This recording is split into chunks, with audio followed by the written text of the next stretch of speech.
getting a variety of answers on the wild question. What do you think the average price of a home was in the United States in 2006? I'm going to give you a hint. In 2003, the average price was 253. I'm confusing median and average. 253. So that was in 2003. 253,000. It gives you a little bit of a hint. I'm asking 299-7653. Text me your name and answer. What do you think the average price of a home was in 2006, 10 years ago? You might pick up a free dinner at AJ's Old Town Steakhouse and Tavern. Speaking of a man who never passed up a free meal, John Calhoun, the man, the myth, the legend, the Story Real Estate Partner. How are you doing, John? Hey, I'm doing good, Chris. Well, quick, I've got a whole list of questions, but first of all, I just want to say thank you and kind of get the schmoozing over with. You've been with Story Real Estate since our inception in 2007.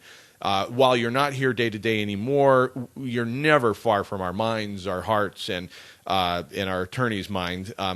But thank you so much. I mean, seriously, you've been a part of the building of what we like to consider a great company, and made even greater and stable and solid thanks to you, because you really helped us put the foundation together. So for that, I'll be forever grateful. Well, that was very kind of you, Chris.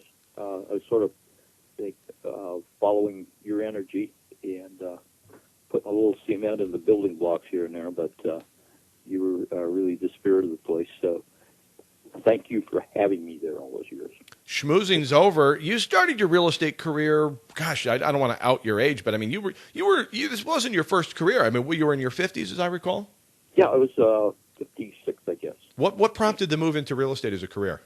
Well, what's a fellow to do that's not too bright but not too bad looking? I thought we were talking about you. Oh, yeah. Sorry.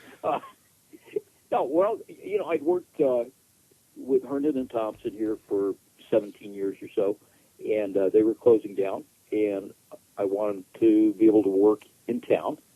And I knew John Kosh, Mike Morris were both in real estate, and I thought, well, it's something I could give a shot at.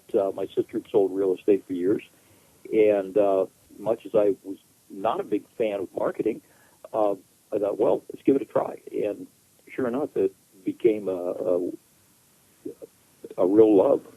I was just going to say, regardless of how you finished that sentence, I was going to say, you were going to finish it for me. I was going to say it became a passion, because that's what I see it as for myself, but I also saw you with a passion for it. In fact, I would go back even further when we were together at Bay Realty.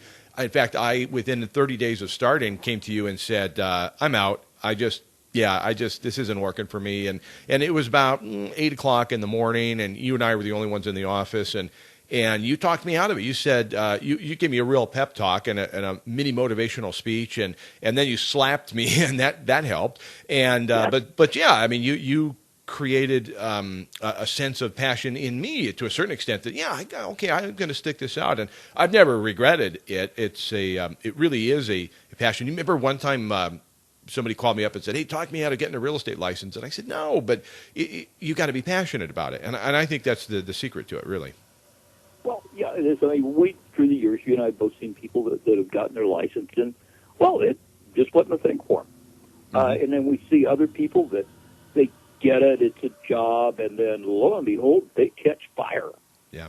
And I think, you get out there, and you see every day is a different situation.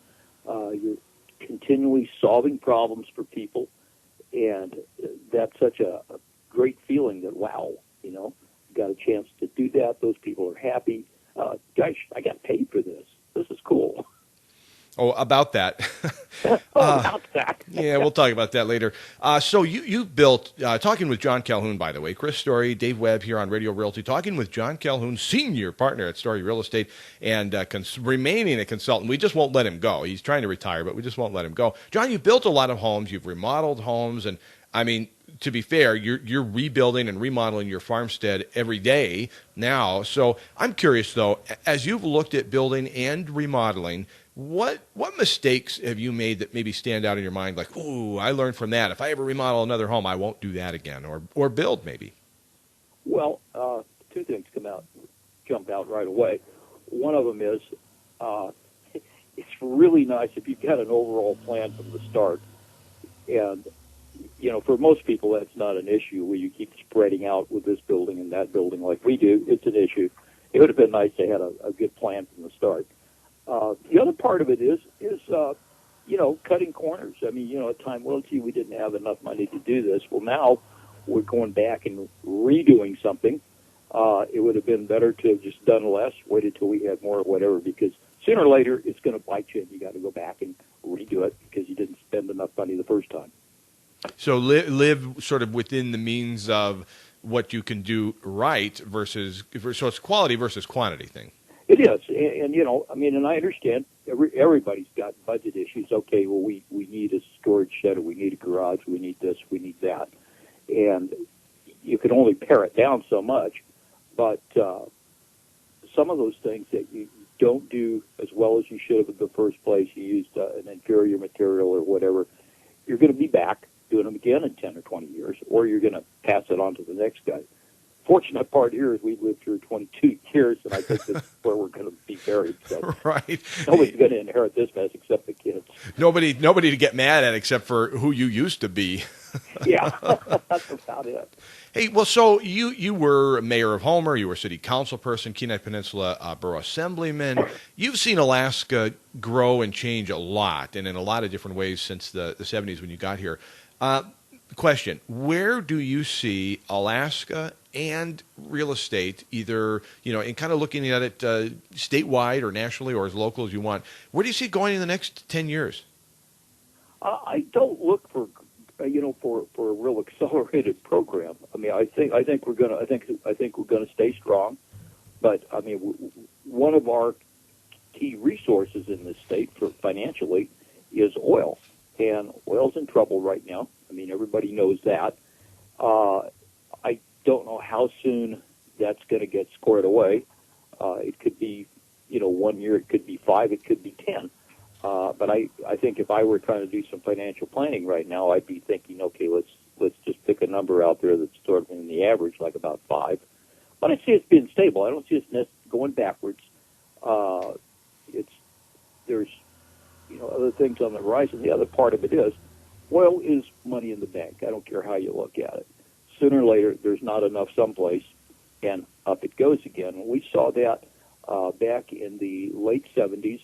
Shale oil was the hot subject, and they were just going crazy in Wyoming, northern Colorado, and with secondary, tertiary recoveries. And then oil prices fell. It wasn't economical, and they folded their tent. Lo and behold, oil prices got up there, and everybody was back in the fracking business again. And now we're back down. So it's a roller coaster. Mm-hmm. But frankly, I think we've got a good supply here, and it's money in the bank. But you just got to stay the course and know that it's a long haul. We've had a great ride with no income tax, big permanent fund checks, and one thing or another. And maybe those things are going to slow up for a while and have to go back to like the rest of the world lives for a little bit.